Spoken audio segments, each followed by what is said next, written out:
I've been stood up for 3 years. I want to sit down. Be more professional. Make my dad not get annoyed when he walks into my office. Oh, so far away, Lucas, as you often do, to let the lovely audience at home know the specific topic of today's Wiki, I'm going to guess Wednesdays?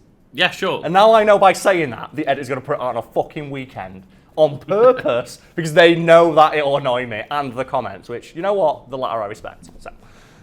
Yeah, we are talking about Gambit, aka Remy LeBeau from Earth 616. Yes, and Lucas, I know that you're giggling a little bit because you'll probably end up editing this one, and I know for a fact you'll do that. You're going to do that. You're going to put this out on the wrong day, aren't you? Yeah. And Lucas, thoughts on Gambit, just as a character? Well, Gambit was like my favourite character from the X-Men 90s TV show. Oh, he's so good. He's got like the swagger and he's got the style points for just throwing the playing cards about. Yeah. And have I ever talked on the channel before about that time a friend of mine got his fucking head split open because we were playing Gambit? I don't think so. Yeah, and for context, this happened when I was like 20 years old. So it's not like a thing that when I was a kid. This happened when I was like a fully grown adult man with a job and bills. And, something we'd do is that we'd just say, Gambit, and throw like cards across the room. And it happened once where my mate was like, oh, can I get a chomp? Because he keep his chomps in the freezer. And he asked for his chomp. And my mate just went, Gambit, and threw a frozen chomp at his head and it fucking split his head open. So that chomp was imbued with like the explosive energy of Gambit. It was nothing more terrifying than seeing a chomp flying at your head at like Mach 3. Anyway, we'll move swiftly on to the wiki entry on Gambit, a link to which you can find below. And it starts with a quote from the character himself, which reads as follows. Admit it, mon ami, we actually make a pretty good team when we ain't trying to kill each other. And that's written with his accent in mind. It's written phonetically, as if it's spoken like, I believe it's a Cajun accent Gambit has. I can't do that accent. I'm not going to try and do that accent. Here's a clip of the accent if people give a shit. Gambit can't help but notice you saved him, Sheriff, and not Wolverine. Must be my way with women. Don't flatter yourself, swamp boy. And Lucas, this is Wiki Weekends, or Wiki Wednesdays, whichever one this ends up being. Are you ready for some band names? As always, Karl.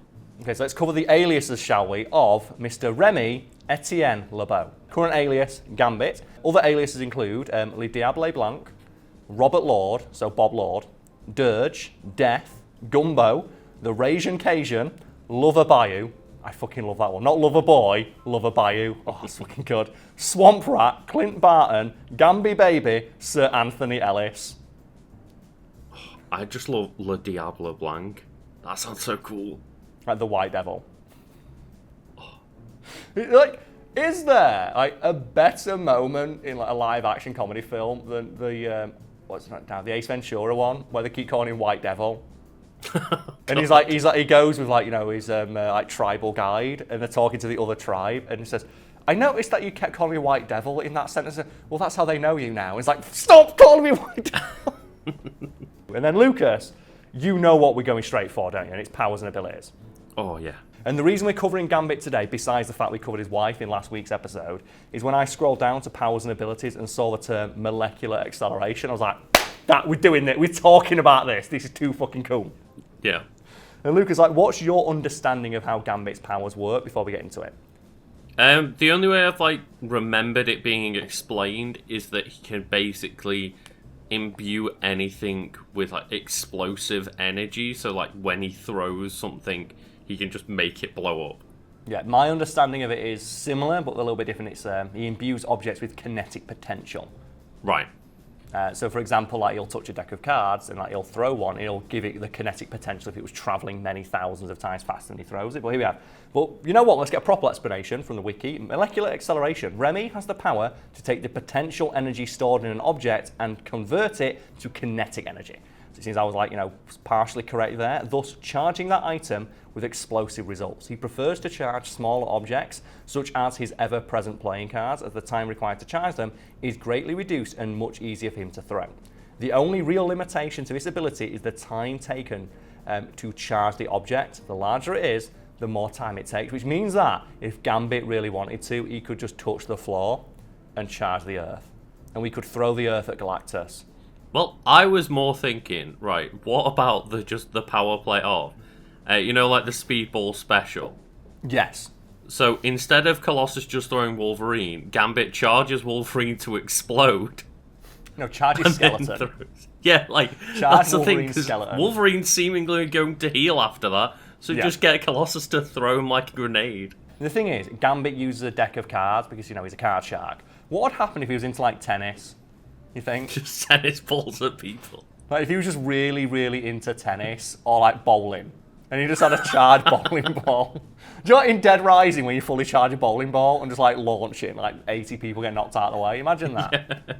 I do love the fact that it's playing cards, though, because it's probably one of the reasons that I liked him so much in that cartoon, is because he just does it for, like, it's essentially for style.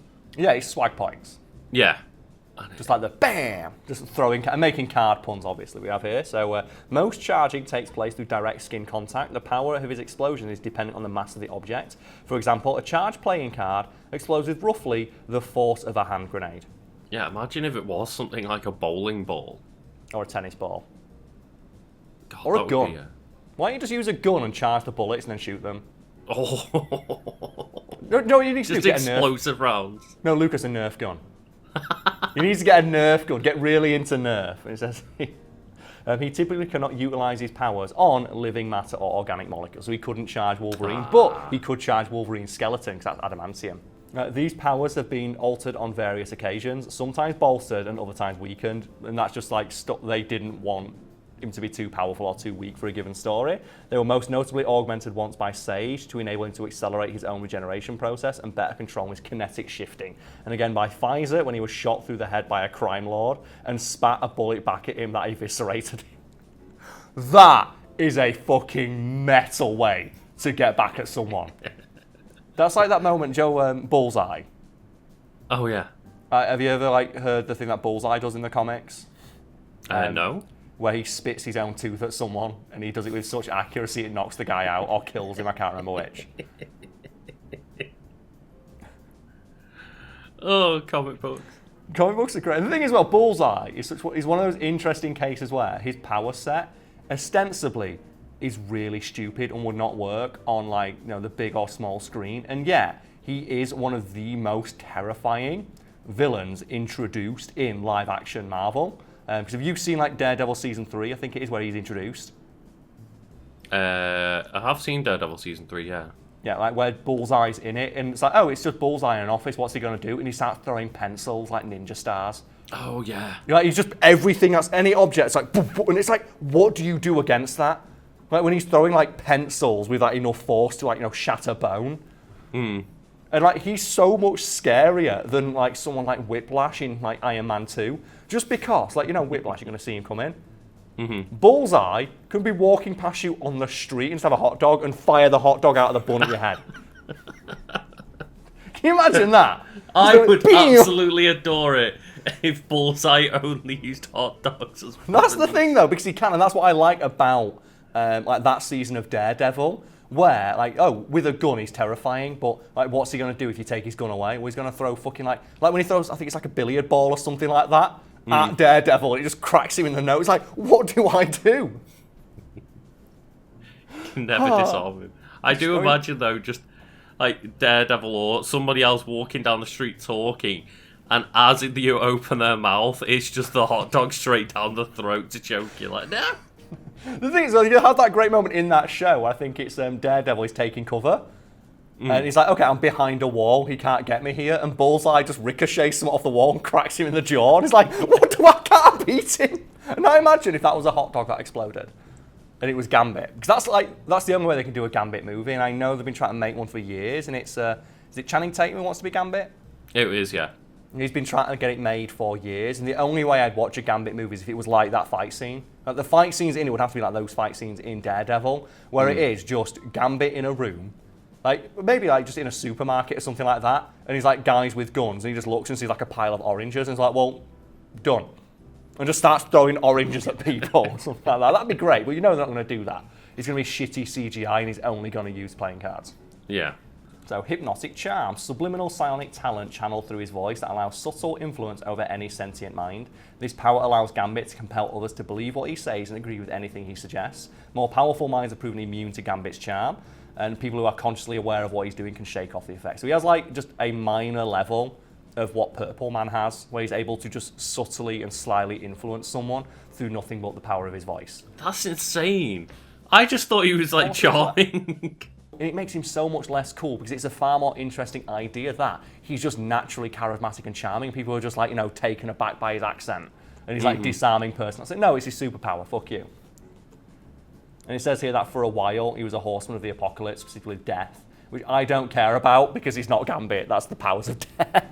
Yeah, that's one of the horsemen. And with anything in that point where it's like, oh yeah, they essentially become another character. It's like, that's, yeah, as you say, it's not Gambit anymore. We'll presumably cover that character on another episode of Wiki Weekend, weekdays, we don't know. We'll never know, because I don't get to choose when these goes out.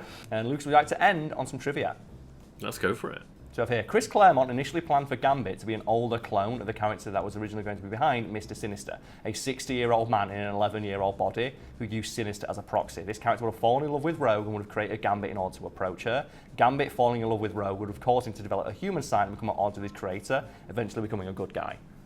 And that story sounds fucking awful. I'm glad they didn't do that. And then finally we have here, writer James Asmus pitched the idea to reveal Gambit as being bisexual during his Gambit series. Had the idea been greenlit at one point in the series, Remy would have been seducing a man on one of his missions and later on meeting a male member of the Thieves Guild with whom he would have had a relationship in the past. And I would have been fine with that because he's supposed to be like, this charming individual who's lived a very bohemian, relaxed lifestyle. It makes perfect sense for him to be bisexual. It's actually more baffling that they've not revealed him to be at least partially attracted to dudes. Because seemingly his power set is custom designed to make him as hot as fuck to everybody. So what we're saying is, let Gambit fuck a dude. Yeah, hell yeah.